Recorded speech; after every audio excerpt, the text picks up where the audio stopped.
हमारे अंदर में से ना खप्पे के नारे उठने लगे।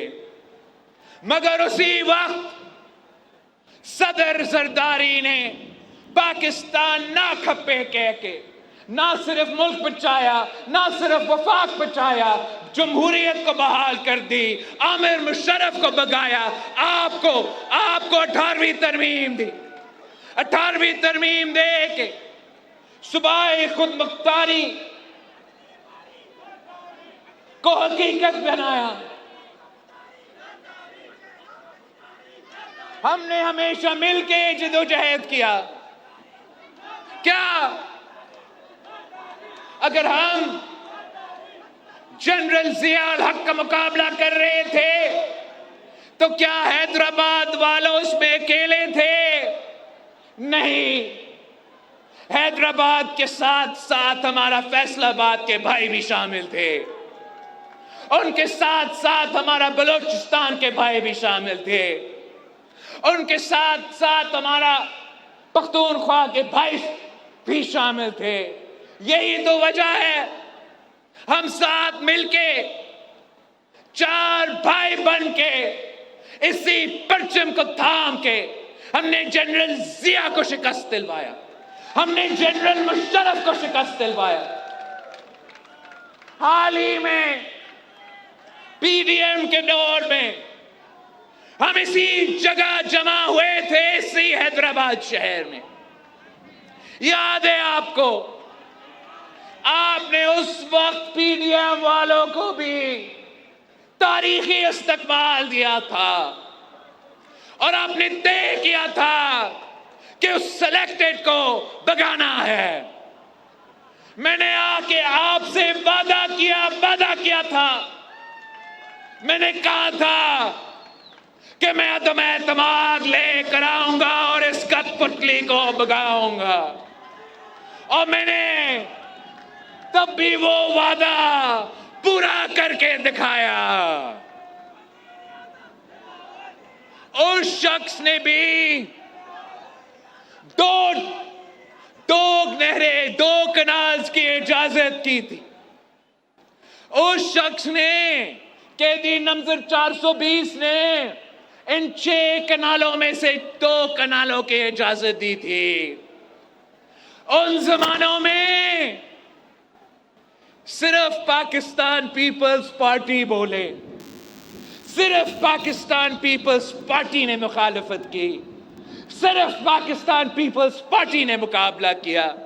चाहे वो मेरा जाम खान शोरो साहब हो, चाहे वो मुराद अली शाह साहब हो, या मेरा कौमी असेंबली में नवीद कमर साहब, नवाब यूसुफ तालपुर साहब हो, सिर्फ और सिर्फ पाकिस्तान पीपल्स पार्टी। इसलिए हम समझते हैं कि पानी की मुनसिफाना तकसीम हमारा कौमी रिस्पॉन्सिबिलिटी है, बैनुल अक़वामी रिस्पॉन्सिबिलिटी है। ये एक ऐसा मसला है जो वफाक को खतरा में डाल सकता है, जो आलमी सतह पर पाकिस्तान को मसले में डाल सकते हैं।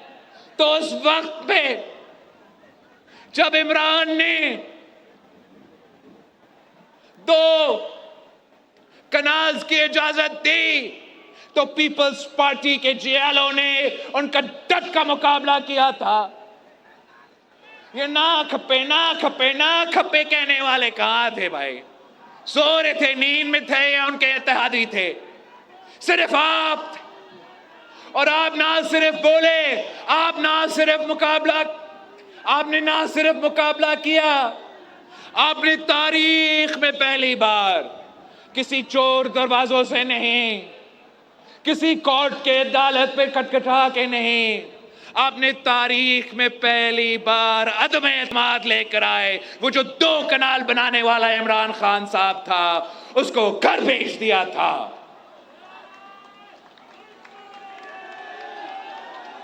ये जंग मेरा और आपकी जंग है, और हमें वर्षा में मिला है। हमसे पहले शहीद मोहतरमा बेनजीर भुट्टो ने मुल्क के अंदर जो पानी की मुनसिफाना तकसीम की जंग है, शहीद मोहतरमा बेनजीर भुट्टो ने लड़ी थी। उन जमानों में हम ऑपोजिशन में थे। वैसे तो आप इलेक्शन जीत चुके थे, हमें ऑपोजिशन में बिठाए गए थे, वफाक में भी, सिंध में भी, मगर इसलिए कि हम अकेले नहीं, इसलिए बेनजीर भुट्टो वफाक की जंजीर थी। जब वो बोलती थी तो ना सिर्फ हैदराबाद बोल रही थी, मगर साथ साथ लाहौर की आवाज मिली हुई थी। जब शहीद मोहतरमा बेनजीर भुट्टो वो मुतनाज़ा डैम्स के खिलाफ आवाज उठाई थी और आपके साथ मिलके एहतजाज कर रही थी और धरना रखी थी, तो पीपल्स पार्टी के लाहौर के जियाले ने लाहौर से काफले, पीपल्स पार्टी के मुल्तान के जियाले ने मुल्तान से काफले, पीपल्स पार्टी की पख्तूनख्वा के जियालों ने पख्तूनख्वा से काफले, और जी हाँ, हमारा हैदराबाद के जियालों ने भी हैदराबाद से काफले। चारों भाई एक होके हमने एहतजाज किया और मजबूर किया कि मुतनाज़ा मंसूबा रोके। और पीपल्स पार्टी की गुजर खान का वजीरे पानी था राजा परवेज अशरफ साहब, जिसने वजीर होते हुए उस मंसूबा को दफन किया और कहा यह मंसूबा अब खत्म। अब मैंने चाहा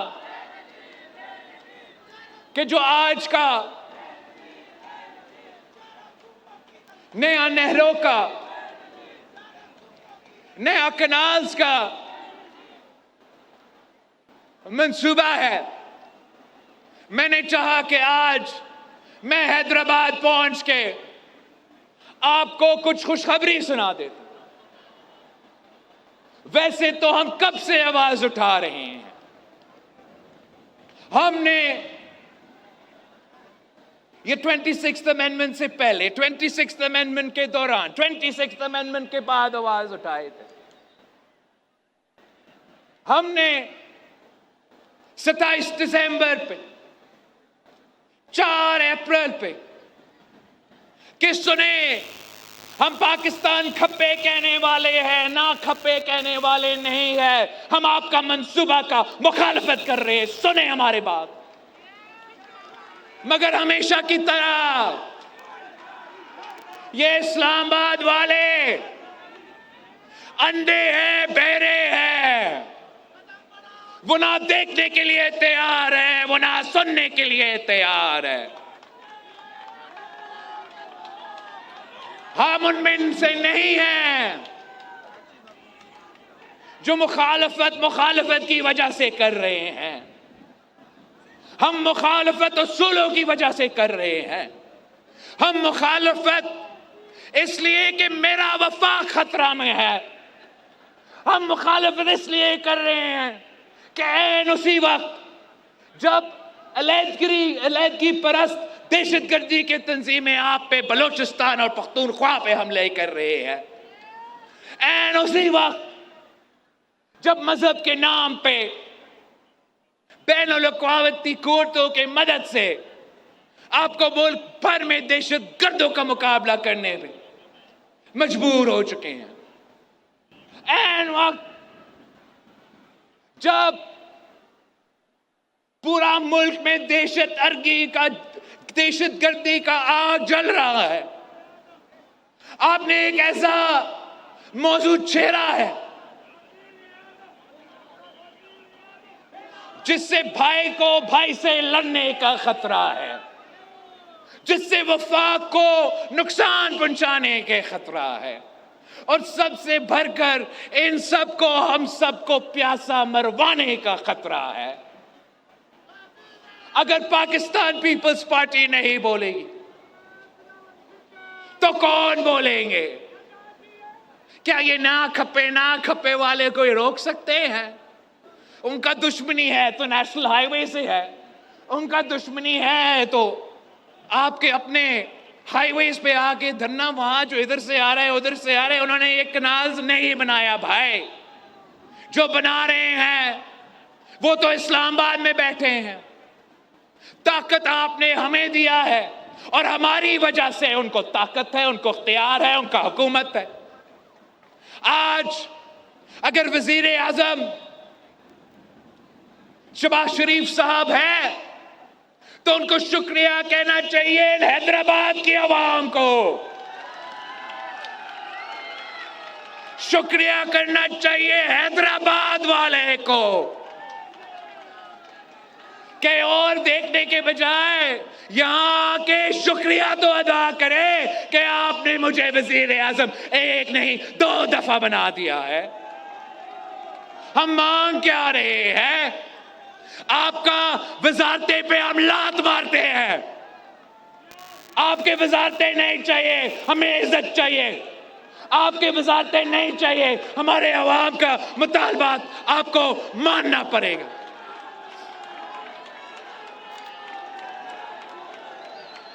हमने चाहा